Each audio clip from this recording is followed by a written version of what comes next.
When my career started, I did some feature films, and then I realized, no, feature film करूँगी, खुद का करूँगी, किसी और का नहीं करूँगी. अगर एक साल, if I have to give 1 year of my life to someone else's project, doesn't make sense. I'd rather give 1 year to my project. So then I shifted to commercials and music videos, and those I have done many. Wow. But still not enough, not as much as people do, because I would always cut off. I would get fried, and I would get anxious, and I would get tired, and I would just cut myself off. No rain.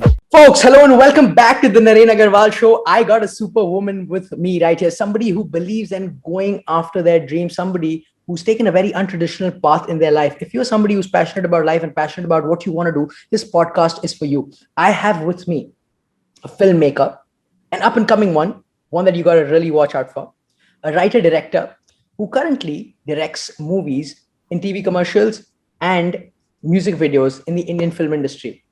One of the videos she made for the app Bumble that she directed herself called All Our Moves on Women's Day went viral and was really featured on many pages for one of the best Women's Day ads. Welcoming my friend all the way from Amchi, Mumbai, Bombay, Ria Singh. Hello. Hi guys. How is it there in Bollywood City? It is shut.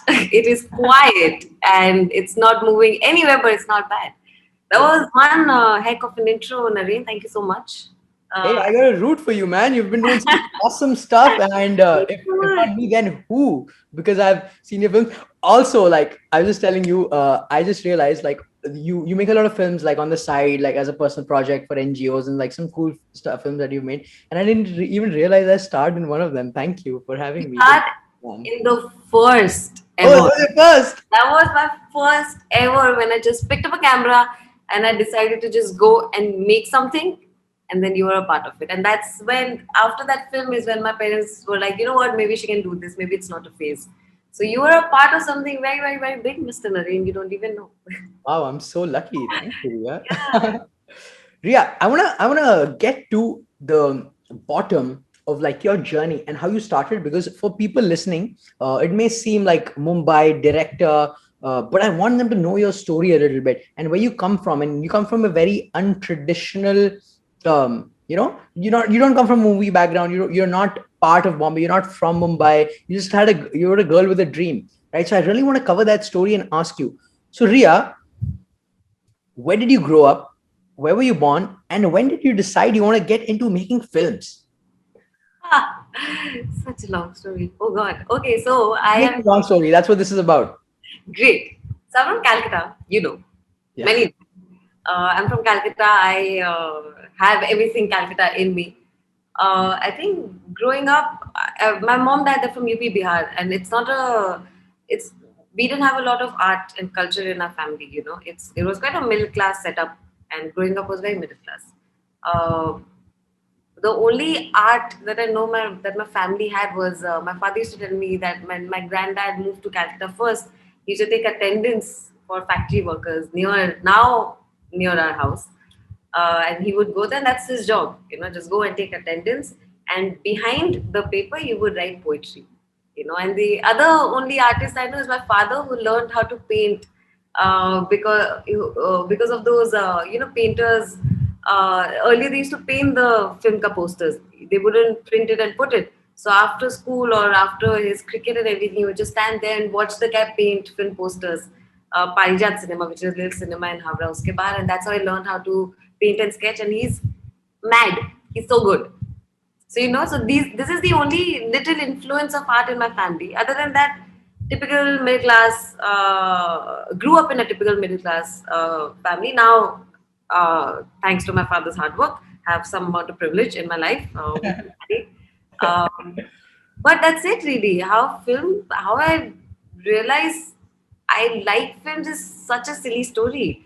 What is the silly story? The silly stories are the best stories, actually. It's so silly. So I was in class 8 or 9 and I was on Orkut. Very wrong age to be on Orkut, but it was new and parents didn't care, so I was on it. And I still remember so clearly, on the right side there's some chats open, on the right side there's an ad, or not an ad, like somebody put something up about a filmmaking workshop. Right, like filmmaking. Where's filmmaking? Before that, you just watch film. You don't really think that there's a making that goes behind, right? Yeah. You watch film, you go, you enter this world, and you forget about films. So I read filmmaking. I was like, okay, that weird. Google filmmaking, realized it's something you could study, and my mind exploded. I was like, yeah, you're telling me all your life when you hated science and maths and that shit just could never ever enter your brain. There was something that you could study which you actually love. Because I would watch 5 films a day. I could, till date, if I go to film festivals, I'll watch 5 films and I'll be just fine. I loved watching films. It just made so much sense. So I did a lot of research. I went for this workshop. I was the youngest kid. It Class was 8 or 9. class 9, yeah. Making workshop that you found on Yeah. author. That's Yeah, insane. I went for it. I was like, you know what, ma, I'm just gonna go. It wasn't very expensive. My parents are really sweet. They always encouraged me to do silly things. Uh, so I went for the workshop. It was mostly grown up people, mostly college people or older. I was the youngest. I didn't know anything. I remember the person who was hosting the workshop. She asked me, "So how do you think like film is edited?" I gave some random answer because I thought that's how film was edited, and she like interesting, but and then she told me something which what I said was something so whimsical almost. It almost felt like out of a magical film how a film would be edited in a like a magical fucking fantastic. But that's not how it goes. So I understood some stuff. I realized it's so interesting. I love it so much. The kind of people I was surrounding by, they were so incredible. And I saw myself in them, in the host as well. So that day on, I decided this is it. I want to make films. There's nothing else. And I always had a film ka kira in me. I always loved. I mean, you can't. The way I love watching films, it just didn't make sense to do anything else except be a part of something that moved me Yeah. so much. As a child, I used to sleepwalk. My parents took me to a doctor. The doctor said, "Isko picture kam dikhao." Well as movies. Yeah, so imagine the impact it had on me. The doctor recommended lesser films maybe that should help with the Sleepwalking. walking. So it's This yeah, is Ria. So also what's interesting is that you said that you couldn't believe all this science and geography and math that you hated, and there was a whole another avenue. yeah, So it's quite amazing, and it's also lucky that you discovered this, because so many people, even if they discover it, they don't go for it. But you had the spirit to go for it, even that though you found it on awkward, and then I was dying, Naren. I would fail every year after year after year in maths and physics, chemistry, bio. God, the freedom I got. that also shows us like how outdated our education system is. Truly, Yeah, the world has changed. incredibly, But incredibly. yeah, it's awesome that you were able to discover that. So then you went to the films, and then you decided you want to be into films. You want to be into filmmaking. But Yeah, as a 8 to 9 year old, sorry, class, as a 8 to 9th grader, oftentimes we have this. I want to do this. I want to do that. How did it carry forward? That's the main question. oof. Yeah. Honestly, I kind of knew I'm not going to let this one go, even though it almost felt like a dream, like a very distant. I mean, so I'm not even from Calcutta, I'm from Havra. I'm in class 8 and 9. Class 8 and 9, I wasn't exposed to Calcutta. There were only two restaurants we would go to in Park Street sometimes. Will be maybe in my mom dad's anniversary in 2 years, and that's all my exposure was. All my life was Havra. And for somebody from Salkia, Havra, to have a dream of wanting to go to Bombay and make films, who has no idea, no connection in the industry, it seemed absurd. Literally Yeah, like, "ज़्यादा हो रहा है." it sounds very challenging. Exactly. Yeah.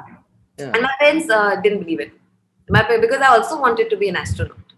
You see, and so my phases came with Sania Mirza. I wanted to be a tennis player, and I went in. I played for a year, and then I did nothing with it. With who was that? Kalpana Chawla. I wanted to go and become an astronaut. So it's like strong female role models have always been like, you know what? This is what I want to do. But I did none of it. Hmm. I obviously never could not become an astronaut. But this thing was not dependent on this film thing was not I saw somebody and I was like, you know what, this is what I want to do. It was not any of it. It was just when I discovered it, it just felt like it's incredible. You're telling me I get to just talk about my feelings and tell stories and make films and move people. And this is not as a 9-year-old thinking. 9-year-old, I was like, oh my god, this is great. I want to do this. It makes a lot of sense. Exactly. But yeah, so it was difficult. My parents said it was one of my phases, and only when I made that film, that NGO film, in my first year of college, I think that's when they were like, you know what, we think you can do this. Go ahead, we'll push you. Wow. So it took me many, many years and many, many faces from many, many relatives. Every time they were like, what do you want to do? You know, the favorite question when you go meet an auntie. Correct. What do you want to do? What are you going to study further? Like, oh, I want to be a director. And I literally have gotten this face. Is that practical? No, literally like director. So I chose humanity. So class 9 I knew, class 10, 11, I was like, you know what, somehow get good grades, get in a good school. That's all you need to do. My school in Havra was only till class 10. Somehow got through. Decided to take humanities for 11 and 12 because it's everything you need to understand, write and to feel. It's sociology and history and all of those combined, political science, literature. So it just made sense. Took humanities and yeah, I like since class 9, everything, every step, every life decision was towards how do I become a filmmaker. Wow. Wow. And in the way, I'm sure, like you said, like some aunties, etc. This practicality always comes in. Is Yeah. it practical, especially with a goal like being a film director in Mumbai? It seems very distant, right? Because thousands and thousands of people are going to join the Bollywood industry because it's glamorous. And that's the impression, right? So did you receive a lot of such things like, is it practical, or she's just saying this from external world? And how did you face that? How did you battle that? Did you ever feel like battling it, or were you just like, okay, stay calm, this is what I want to do? Just kept going. Yeah. I just kept going, and it's so, for example, for college, I wanted to study film studies. I didn't want to study how to become a director. I didn't want to study how to become this and that. I don't think anybody can study how to become a director in this life. It's just, it's something that you'll pick up and you learn and it's your feelings and you as a person that you put on screen. So, uh, but I always wanted to study things that could help me with other aspects of filmmaking. I wanted to study, I applied to a lot of colleges in UK for a double major, English and film studies. So English would give me a good base to write, and film studies would just help me understand films, like critique of film, understands what's right, what's not, history of cinema and everything, introduce me to world cinema. But my mom got sick at that point. So I had to let that dream go. And then and then this was a phase my mom was sick, and my dad was like, you know what, why don't you just take something practical? If the ideology that if you study English, you're going to be a teacher. So even in Xavier's, I thought, you know what, maybe I'll study English. But my dad's like, you'll just end up being a teacher, at least study something that can help you in the future. So I picked uh, mass communication and video production. Again, that's where practicality came in, but I got to put a little bit of, I did just mass comm and video production. So there was film studies. It was Indian level and everything, but there was. So it did introduce me to world cinema. It did introduce me to understanding films a little more. So that was there. So practicality and whatever, just the dream kept finding a way to just Fused find together. a middle ground, Yeah. kind Yeah. of a practicality for my family mostly, not for myself, because I'm again privileged. I know my dad he would have been there to support me even if I fell. But the dream was the dream, and now I'd spent way too many years to look back and be like, huh, chalo journalist ban jate hain. So Ria, let's fast forward from that phase, you deciding to do this degree, and then you making a short film in college, and your parents appreciating and saying like, yeah, you could do this, and you also feeling good about it. um, to like kind of having a first break, what people say, like in the film industry, you got your break. When did you feel like, okay, wow, like I got a break, I'm getting a little recognition, I can get into this? Did you ever have that moment? So complicated, this I don't think I'll ever say that I got a break or I made it. It's Yeah. always been a struggle till date. Today, it's a struggle. Yeah. Yeah. Every day, even when the first film came out, and I was crying, I didn't feel like I made it. I just felt, okay, one thing is out there, and I know it's a step one. And now, I feel like, okay, this wasn't so bad. I didn't do so bad. So I don't know. I don't know if I ever say that I have made it or whatever. But when I came to the industry, and my first few months of working, people did encourage me a lot. They did say, I did, my superiors did say that they liked my work, they liked my mind, they liked everything. And I was a child. I was a child. How old were you? So the first time I went to, God, it's all tangled up. So the first time I went to Bombay, was when I was 19. 19. Yeah, for a month long internship. Wow. And then I went again. And that internship I got because of Raghav Jalan. Shout out.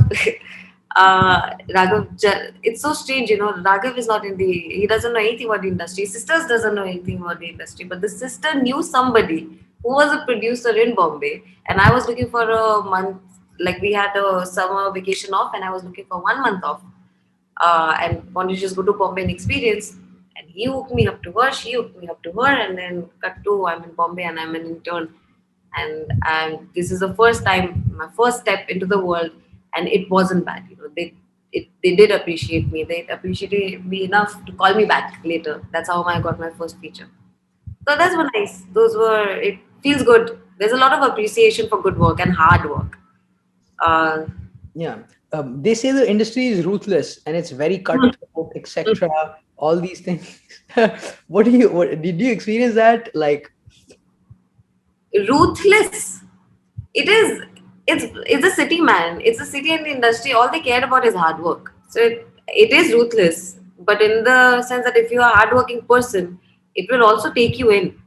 hmm, It'll take you in and push you, and it'll take you where you want to go. hmm, So I don't know. It entirely depends on you. And there's a lot of competition. It is mad. Many don't make it. Not all have the privilege. Not all have the, not everyone is in the right place at the right time. I feel my place and time situation worked quite well. To be 26 and have my first film out, when I know there's so many people out there who are still trying, still assisting, still trying to figure. I know something's worked in my favor. But it also, I absolutely love the city, and I do love the industry. There are a lot of problems in the industry, but whatever I am is because of this city, and everything I gave, it gave back. It is like, here, you're working hard and everything. Here, I'll push you, I'll take you where you want to go. So, wow. And how many films have you been part of? oh, I don't know. Yeah. No clue. Too many to name. Too many. So when I when my career started, I did some feature films, and then I realized, no, feature film करूंगी, खुद का करूंगी, किसी और का नहीं करूंगी. अगर एक साल, if I have to give 1 year of my life to someone else's project, doesn't make sense. I'd rather give 1 year to my project. So then I shifted to commercials and music videos, and those I have done many, Wow. but still not enough, not as much as people do, because I would always cut off. I would get fried, and I would get anxious, and I would get tired, and I would just cut myself off. So But still, you're just 26 right now, so there's a lot of time left for you to yeah. continue making more films as you wish. Only 26. All this while I thought time was running, and oh my god, I'm 26. But sometimes when I hear it back that you're only 26, I'm like, really? So much pressure and time pressure I've put myself under, and people put themselves under. They're all racing against time. Only to one day realize, man, you were just 26. So You true. should have taken it slow. You didn't need Yeah. time for this. Patience is the Yeah. game. Patience is the name of the game. I always believe in this patience with results, but impatience with action. And I think that's what you're talking about. You were hardworking, you went after it, you did stuff, you were impatient with the action, but then patient with the results. And somehow or the other, it ended up Yeah. coming back because you were impatient with the action. Yeah. Ria, a couple more questions about the industry, and then I want to get into your mind, the mind of the director. But let me cover the external aspects first. There's a lot of talk about nepotism being in the industry. We've probably heard it all the time, and we've heard it from big actors. But I want to hear it from like somebody who went from outside the industry, made it. Do you feel there is nepotism uh, in what you do? I mean, there always is. Yeah, There is. Is it good? Not really. Unless a good, very good product comes out of it. Then I'm full on like, good job, good job with this nepotism. You've got a very good director, a very good actor out.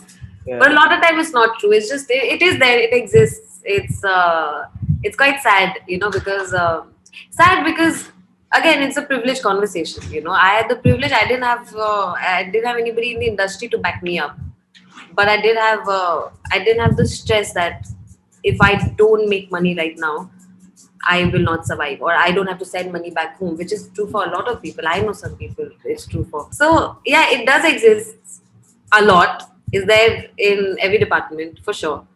Uh, but it is what it is. I mean, I think, yeah, nepotism is also part of our country, right? I mean, in our country, Yeah, ministers' sons and daughters become ministers. I mean, that is the epitome of nepotism, right? That's like the epitome yeah. of public service. And there we have nepotism, where, like let go of private sectors, in private sectors, yes, people take care of their generations. But we have like clear nepotism in public sectors. 100%. Yeah, 100%. I'm not a. I mean, nepotism. Like I said, if a good product comes out of it, it's great. But most of the time, it's those who don't deserve it get it, and that's a little unfair. yeah. And it is the problem is also it's so difficult the process for everyone else. It's so difficult. You lose so much on your way to get to where you want to. The struggle is. I know I romanticize Bombay, and like in my last dance, I romanticized it. I 100% did. But I know the struggle like you have to go through, and what I went through is like not as much as others have to go through. Others have to go through way worse. So I just think like that, it's a little unfair, the balance. Hmm. I wish it was easier for everyone. Not everyone would have had to go back home so dejected and just give up. It's sad. Correct. Wow. Thanks for the honest answers, Ria. Now I want to get into your head a little bit and ask you about direction, film direction. Ria, what are films to you? Can be fake. It's not really. Films are just I don't know how to answer this question. Films literally is everything. It's for when I'm happy. It's for when I'm sad. It's for when I'm not feeling anything and I really want to. It's Shah Rukh Khan. It's everything. It's really. There's no other. I think films and music are the only two mediums that really express human emotions in such an honest way, and it's so everybody can experience it. Paintings and all, they're difficult, they're incredible, but they are not always accessible. You have to go and uh, go to a museum, or you have to understand so much when it comes to painting. But with films, in 2 hours you are a part of a journey which is unforgettable. And films, I don't really, there are a lot of people who watch garbage film. I don't watch a lot of garbage film. I only watch films that make me feel. It has to make me cry, it has to make me laugh, it has to make me like push me enough to pick up my phone and actually reach out to the director and be like, you know what, the film you just made, I've done it. I've Wow. missed so many directors, but like the film you just made, it has changed things for me. And I hope someday if I make something like this, like half of what you've made, I'll be happy. Wow. Film is a lot. Film is, for me, it's defining, everything I am, everything I want to be. And why are films so powerful, you think? And for many people, right? Like, if you want to relax, you go watch a film. If you want to express yourself, you want to watch a film. If you want to spend time with your loved one, people talk, and then they're like, let's watch a film together. What is it about film that people love? I see. I don't know what it is about films for everyone else. Honestly, I don't. I think of films in a very personal, very, very, very, very personal way. Even creation of film and everything. And for me, really, it's one of the only ways that makes me feel as intense. Nothing, people don't make me laugh. It's a weird thing to say, but most of the time, if I'm laughing, I'm faking it. Right? Very few people can make me laugh, but films can make me laugh. Wow. Yeah, and films can really, everything makes me cry, but nothing like films. And the relatability. And I see a good film, like I was watching Minari, uh, which is a Korean language film. It's an American film, it's in Korean language. And watching films which are of different language, still associating and associating with a world that's not yours, with people who are not yours, with a time that you do not belong to. It's incredible, that experience. I am so much more aware of the world because of films. I understand so much more. There's everything. There's history, there is romance, there's love, there's joy, there's family, and there's sometimes it's just simple conversations, and you're like, what I said something like that the other day, and I completely understand. Shit like that is, it's special. Ria, when you're directing a film or a commercial, anything, what are the main things that you have to keep in mind to make sure you create that impact at the end? What are some of the major considerations you have in your mind? Is it some like very technical stuff, the lighting, the sound, the pitch, the script? What is it that the director in you looks for? Well, as a director, and well, writing came with it. I wasn't going to be a writer, but realized cannot be a director without writing. I think the most important thing is a very strong script. You know, if you're tight on your script, then you're fine. It's not the camera and everything. And if you know your film really, really, really, really well, that's what I understand with. That's what I understood with Break Free. I I think only 2 days before the shoot did I lock my script, because there were just some bits I was like, I'm not feeling it. I'm not feeling it. I spoke to so many people. I spoke to this friend's friend, the producer's friend, and who is a writer, and he only had time to go through one page with me, the first page. But in that one page, we managed to fix my problem. What my problem was, we managed to fix it. And then I was like, you know what? Now we're in a good space. I gave it 2 more hours, and then the script was tight. I knew everything that was happening. I knew who my characters were. I knew what the world was. And all I had to do is convey that to my people. That's it. The camera, the lighting, the art, and everything. If you know the film, and if you have written or whatever, this film of yours, if the script is strong and you believe in it, and believe it or like, you've criticized it, and I criticize myself a lot. Till date I say things about Break Free which I shouldn't and I wouldn't on a recorded uh, podcast. Yeah. But you just have to be super super brutal with yourself, not be like, you know what, I'm gonna kick ass. I'm a brilliant director with a brilliant mind. I'm not. I don't know. I don't know if I'll ever be. That's why just keep criticizing yourself, judging yourself, be critical of yourself, and strong script.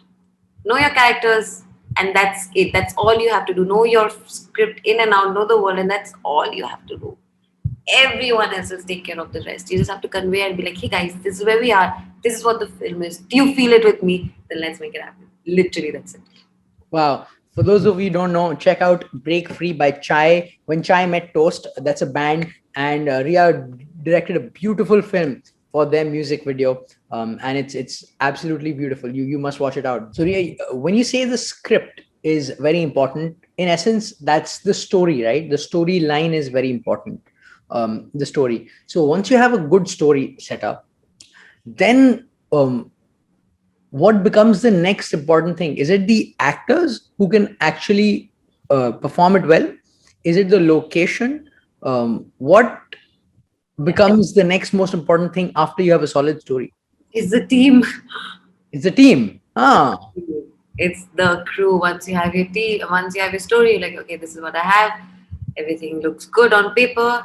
Now you need a producer. My process, I had written a first draft, second draft of the script, so I had a producer already. I had a producer. I had my little team. I did have, but once everything was lock, and I was like, this is happening. Who your camera guy is going to be? Your cinematographer? Who's your art director? Who's your costume stylist? And these are very important. Very important. I know I pushed my dates like crazy for the availability of my costume stylist, and I know how much I called because my DOP, and I was like, "Hey, you have to do this," because there's only so much in your hand, and literally, it's just the script and the story and the feelings which you can control. There's nothing in my control after that. It's like our director naam ka hai bas, but it's the people who make the film. It's the people and what you tell them. This is what I need. Vikas, it was so easy. I gave him some mood boards, which is I found some references from online. Vikas is a DOP. I found some references from online, put it together, and I was like, this is how I'm feeling, like a very breathing, beautiful, like not like a just a breathing, beautiful camera work, nothing too stylish. We'll keep it simple. We'll keep it really understood it one go, and that's what he did.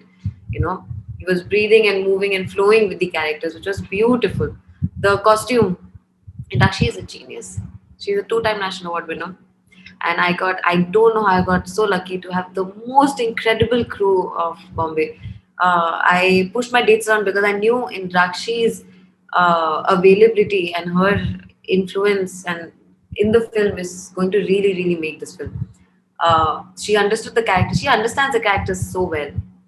When she the first day of a costume trial, we did the costume trial on Denzel sir, and he came out wearing the first costume. I cried.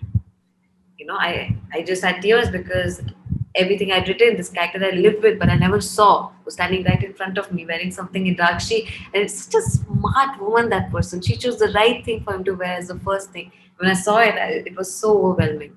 So she's an absolute genius. So everyone else, the producer, she's the woman who, she or he is the person who backs you up. I had Asta Singh, and she was the one who pushed me and made everything available for me. Editor, this is the first time. Now I've worked on many films. This is the first film I understood the importance of editor because I had someone like Shahnawaz. That person is a genius. I gave him the film and he put it all together. He followed the script, but he did his own things. He did his own thing. He understood it because he was not part of the script writing of the shoot. He saw the film so differently, and then the end result was it was just incredible. So all of these people, all the assistants, I had the incredible, amazing friends who agreed to assist me in this, and I've been an assistant all these years. All these years, so it's quite nice to have people push for me and work with me. So just the crew is the most important. Once you have, that's it. Even the worst script can work. If you have a very, it can work. It won't succeed, I'm saying, but it can be better because of a good crew. Because collaboration, filmmaking is just collaborative. When people get together, things happen, and then I think it's your cast. Wow. Yeah. Because most people outside really think that, if you get a good actor, then you got a solid film, that's the typical mindset, right? You get a Tom Cruise or you get a Salman Khan and then you're set. But it's quite the opposite. You're saying from the back end, you got to come, and that's cool. It's cool to hear that perspective from you. Ria, you see a lot of films around you, you're in the world of films. What theme, genre, category of films do we lack in the current world? What kind of films would you like to see more? In the current world, Yeah, right now, what kind of films would you like to see more? What kind of films would you like to be become mainstream? Do you see what I mean? Like there is a lack of these themes of these genres of films. mainstream. It's honestly, it's changing. Or you're asking the wrong person because I watch the non-mainstream films, and for me they are mainstream, and I am surrounded by people who watch uh, what we call parallel cinema. I also enjoy mainstream a lot. I won't lie. I love Shah Rukh Khan, like I mentioned earlier. But I don't know. I don't know honestly because there are people are making films. People are making very, very, very, very, very good films, and audience is accepting now. Audience is getting smarter. We just have to give them a chance. The fact that films like Joji, I don't know if you've seen Joji. It's a Malayali film with now my favorite actor Fahad Fasir, and it's adapted Macbeth, but it brought it to this rural farmer, rich farmer uh, world, and it told the story of Macbeth in the most incredible way. Now that film did well. It's a Malayali language film, but it reached mainstream. People, Anupama Chopra, and people did speak about it. So it is happening slowly, but surely it is. It is. It is. All the films that were in the background are now getting appreciated, and if they're not getting, they are. I know people.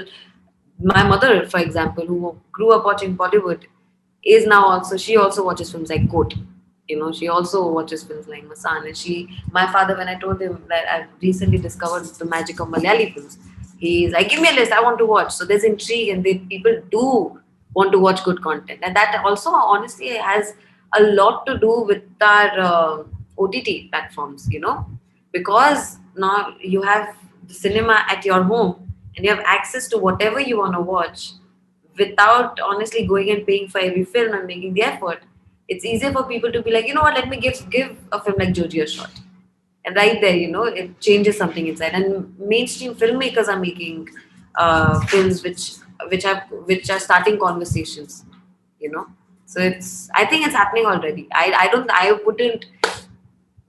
wouldn't say there are any genre which we are lacking. I'm sure. There's a long way to go for us, technology-wise, script-wise. We still need stock scripts in our mainstream, but that doesn't mean that we're not doing well. I just think audience needs to start accepting that there's a mainstream, but there's also this cinema, and start like pushing for it some more. Awesome. Like if you would ask me, for example, like I would really wish, like somebody like me would really wish and hope like there would be more films on like Indian mysticism and spirituality, not made by Westerners, but by Indians. Because the Western aspect is like, oh, tantra, yoga, sex, or like these crazy Naga sadhus, and they interview and go.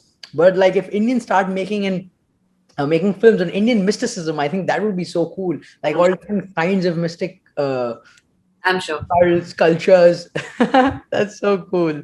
Hey, buddy. There's a point of view. What do you feel so too? Yeah, she The feels so two Indian mysticism. too. Yes. That's Ria's cute dog. Totoro. Tuturu. Yeah. Oh, maybe one genre we could really work on is animation for me.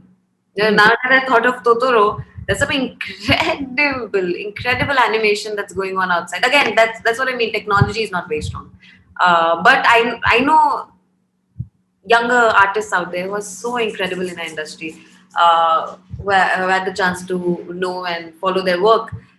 They do some really good stuff, but I wish we could create more stuff animation wise. Animation, I've not seen much, to be honest. I've not seen much. There are artists, there's just not a lot of creation. And you're right, you know, I think representation of Indian spirituality, Indian religion, and everything is really whitewashed. You know, it's from their perspective, which is a lot of.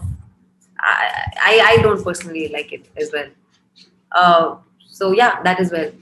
Ria, if I were to ask you off the top of your head, now this is a very tough question, I know, for you, because I've asked you this before. Off the top of your head, give me name of 3 films that Oh, you would recommend everybody to watch. oh my god. Three Okay. films. I'm Top not of my asking head. one. Well, I'll tell you recently some things I watched and rewatched. Yeah, Uh, I recently rewatched Burfi, and I still think it's a genius film. And Burfi. yeah, fuck, such a good film. If I make a film like Burfi, I'll be like, oh yeah, retirement guys, see you. I gave you Burfi. I don't need to worry about anything else. Then I think in comedy, I think there's What We Do in the Shadows. I think it's an important film everyone should watch. Uh, then, God, I don't know how to do this. I feel so bad. I've already reached my third. Oh, You can take your time. I don't know. There are too many. There's in India, especially. There's Masan, there's Code, there's Lunchbox, there's Burfi, there's all of these films. Outside, there's Spirited Away, and there's so many. There's so many. I can't do this. I can don't. This is torture. Naren, stop it. This is torture. You're not supposed to make your guests feel bad. Yeah. But I'm also I, supposed to ask my guests some challenging questions. So, this is I especially enjoy Mumblecore films a lot. I don't know if you've seen Lady Bird.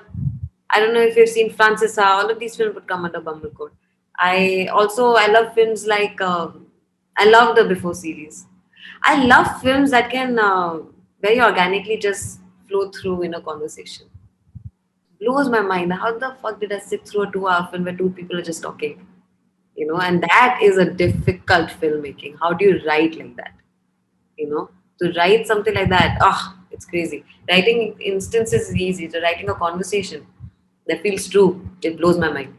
So there are many, many, many films. But and if you notice, all the films are like they're all emotional, emotion focused, human being and their relationship and their heart. So, Ria, I know you're very passionate about women's role in society and feminism and women's representation in what they do. Um, do you see that in the film industry? Do you see that happening? And how do you think film can change that? That's a big value system for you. We have a long way to go. Hmm. A long, long, long, long, long way to go. We still, our industry, especially, is still an industry where it's majority of our writers are male, majority of our directors are male, majority. Yeah, I think there are only a couple of female DOPs. You can probably count them in your fingers, and it's quite sad. When you're talking about films, you're talking about lives and you're talking about representation. It's so sad that so many of the films made about women or films where they're using a cause, a feminist cause, is written or directed by male. So where's the female perspective? And if in writing you're not bringing it, then where are you? There's only so much. An actor gets a lot, she will get a lot to the table, but there's so much you can change. So we still have a long way to go, but it's changing surely. Like I know in the last couple of months there are a lot of female directors, a lot of my friends who made their first films, so that's including me. So all of this is our first step, and our first step into being the future of this industry, hopefully. I don't know how well I don't know how far I'll go, honestly. I'm very honest with myself. I don't know how far I'll go. Hopefully a long way, but I see there are a lot of female artists coming up, female writers coming up, female producers, female editors. So people are actively trying. If somebody is making a film for women, everybody is actively trying to have a female crew. Like Bumble, we tried 80% female crew. Like let's get most of the departments as whoever's just the best women. So it's changing, but a long, long way to go. I have lots of complaints when I watch like Indian content. It really pisses me off when I watch some shows where they use rape and oppression of women as for shock value or as a bait and as a turning point in the film. But that's it. That's all it is. It's something that leads to the struggle of a male artist, the male protagonist, or it's something that pisses the male protagonist, and then how his life unfolds, and that's all the role a woman gets to play. I'm talking about a particular show. I won't name right now. I can't name it. It's Patalo. I just I'm irritated watching that film or watching that series. I couldn't go through, and also it triggered me the way, like simple things like the way they shot the rape scene. The rape scene, instead of focusing the camera on the guy who's raping, or like firstly they dragged it for too long. It could have been like literally a 2-3 shot thing. They made it a long many shot scene, and the camera was on her face throughout.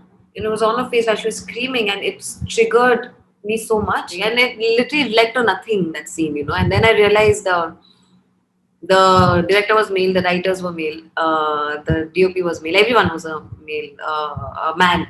And it just makes, how do you get female perspective if you don't have a female? You have to, if you're writing films, we're using female causes and their oppression and their problems as an important pivotal point in your story. You need a woman in the team, and it's the same for any other. If I'm writing in a film, if I'm directing something for the LGBTQ community, I will need somebody who is from that community to write with me. I can't do it. I can't talk for them, and I cannot be the one being their voice, but I don't know their struggles. Hmm. So we still, but Patalok is recent. You know what I mean? Patalok is recent, so there's I still a. haven't heard of the series. I'm not a big film watcher, but okay. It did really, really, really. I'm really tired of like where quite tired of all this genre. It's banduk, gunda, daku, politics, police, and everything Yeah, that's going on right now, and it's the same thing over and over again. Oof! It's like who can shock you more? yeah. Who can trigger you more? That's the genre right now. So never mind. So yeah, we have a long, way to go. Percentage of women in the industry very little, but increasing. Still not enough. Still people have to start just accepting that this is another voice that matters. It has to be 50-50. You cannot make films without female voice and 50% of it, you know. And if you are talking about a female, like if you're writing a film for women, at least 80%. That's pretty cool. That's a cool perspective that we're making films so many, and like yet a lot of the films made on females um, might not have female crews and directors, and I think it also helps with the storytelling, right? Ria, one final question I have for you is what can then women who are listening to this, who are viewing you and who want to get into the film industry, what can they do? What are some steps that they can take to ensure and navigate through this process of becoming part of the industry? I think everyone has their own paths, because my path was very different from other people whose path has been also very different. I did what worked best for me as a person. As a person, like I like my work not being my life, So I wanted to be able to give myself time and my ideas time and give my life sometimes. I decided not to do long formats. Instead, do shorter formats, do music videos, do short films, do commercials, which also got me a lot of money, much more than long format would. And with whatever time I had, I made contacts. Contacts are so important. You can't get anywhere in this industry without them. I am wherever I am because of my contacts. Whoever worked for my first film was people I made through socializing and contacts.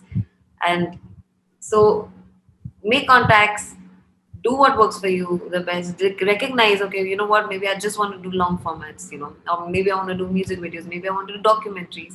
Dip your fingers, figure the department you want to be a part of, because I always knew I wanted to be a director, so it was always assisting, but I mean, there are the people who have not assisted, who've just gone out and made a film, and it worked for them.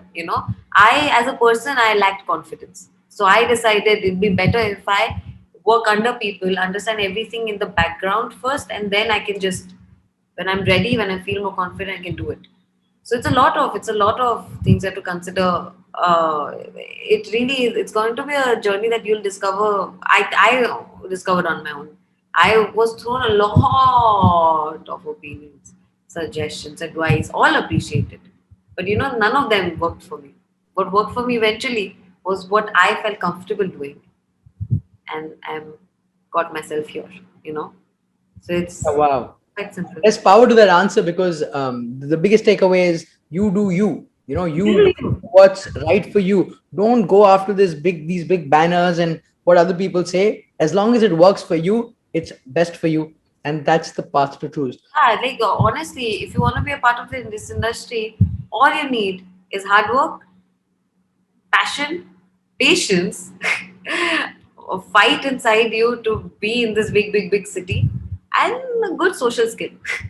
Yeah, If good that social can- skills. That's so important. People underrate that actually. Yeah, people really underrate that, and I can't tell you, I've gotten through so much shit because of my mouth, because I've just like gotten away with two jokes. I just be like, Ari, it's okay. I really I know what social skills mean to me. But overall, it's just you do you, man. You do you. I would still love to go and study in a university. Always, it's a dream. It'll always be a dream because I couldn't finish it then. I still sometimes go and Google universities I could do short courses in. Why not? You'll never stop learning. But I still made it. I didn't go to a school and I made it. I didn't make it, but I'm here. I managed to make my film. I took the other route and I'm here. Of course, again, I had privilege. So it was easier. Yeah. It's not always for everyone. Not everyone can always, do what they want to do. Mhm. Like there are systems out there who need to pay for their families. I also think that privilege can carry you so far, maybe get your foot in the door, but ultimately you can't get repeated performances, repeated acts, repeated projects just out of privilege. Of course, but I'm just recognizing it was easier for me, and I can't Yeah. say no to that. I didn't have to work to pay for food, put like food on my family's table. You know what I mean? I just had to do shit for myself. Even if I wasn't earning, it was okay. When people said, you know what, do this for less money because it's experience, I agreed. You know what? Yeah, I'll do it. In the beginning, earlier, I was like, you know what? It's okay. I can because my mom dad will take care of me. But that started wearing super heavy on my shoulders because weighing super heavy on my shoulders because how much money can you take from your parents? No. Correct. No, because it's awesome that you speak about it, and now it has brought you to a place where you are self-sufficient, and Yeah. it's awesome that you came and shared with us truly everything that was on your Ah, head. that was a lot. Thank you for being on the show. Thank you for having me on the show, Naren. Naren Agarwal. What is your what do you say in that music thing of yours in the beginning? Oh, it says no rain. It's just a No, rain. I love it.